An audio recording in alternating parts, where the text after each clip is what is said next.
ভগবান শিবের পুজোতে কোন কোন জিনিস লাগে আজকের আমি সেগুলো দেখাবো। প্রথমেই আছে এক বালতি জল, একদম বিশুদ্ধ জল। এর সাথে গঙ্গা জল মেশানো আছে। এই সামগ্রীগুলো প্রত্যেকটি ভগবান শিবের পুজোয় কাজে লাগে। প্রথমে দেখাই, আছে দুধ, এটা সাদা চন্দন,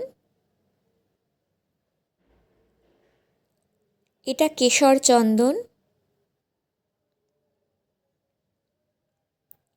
এটা অগরু, জলের সাথে সামান্য মিশিয়ে মহাদেবকে স্নান করানো হয়। এটা জব,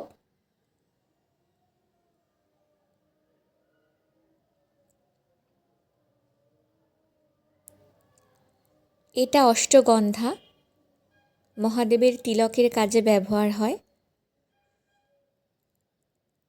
এটা গোলাপ জল, এটা দিয়ে মহাদেবকে স্নান করানো হয়।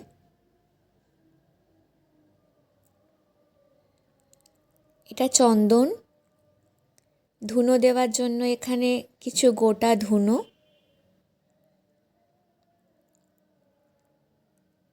এটা আতপ চাল,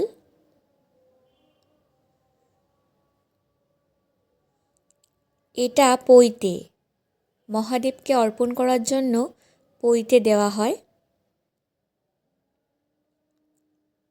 এটা তিল তেল, প্রদীপ জ্বালানোর কাজে এটা ব্যবহার হয়। এটা কর্পূর তেল,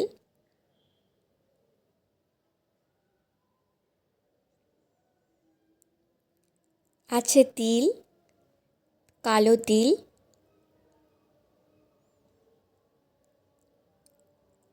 এটা চিনি, জলের সাথে চিনি মিশিয়ে মহাদেবকে স্নান করানো হয়।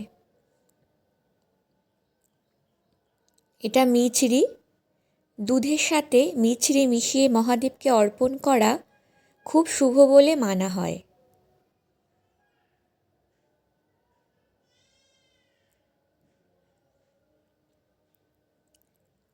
এটা মিষ্টি দই, এটা ঘি,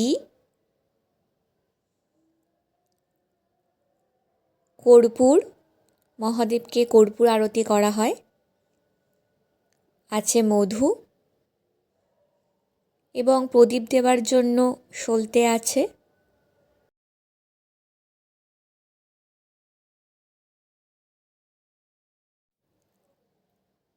মহাদেবকে নিবেদন করার জন্য কিছু ফল আছে।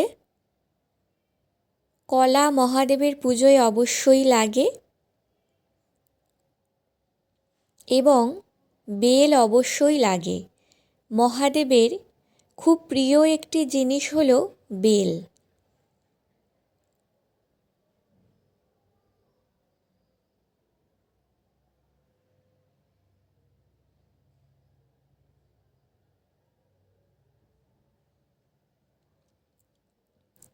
আছে 3 রকম ঘট, দুটো তামার আর একটি পিতলের।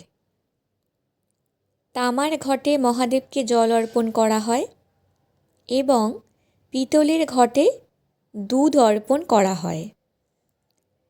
তামার ঘটে কখনোই দুধ ঢেলে মহাদেবকে অর্পণ করতে নেই, সেটা বিষক্রিয়া হয়ে যায়। তাই পিতলের পাত্রে দুধ ঢেলে সেটা মহাদেবকে অর্পণ করতে হয়।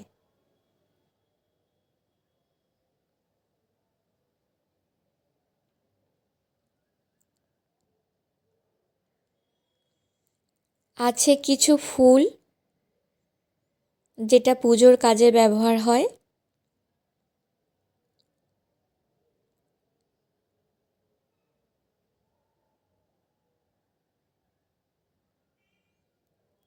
আছে একটা মালা, এখানে আছে কোষাকুষি, প্রদীপ একটি আছে,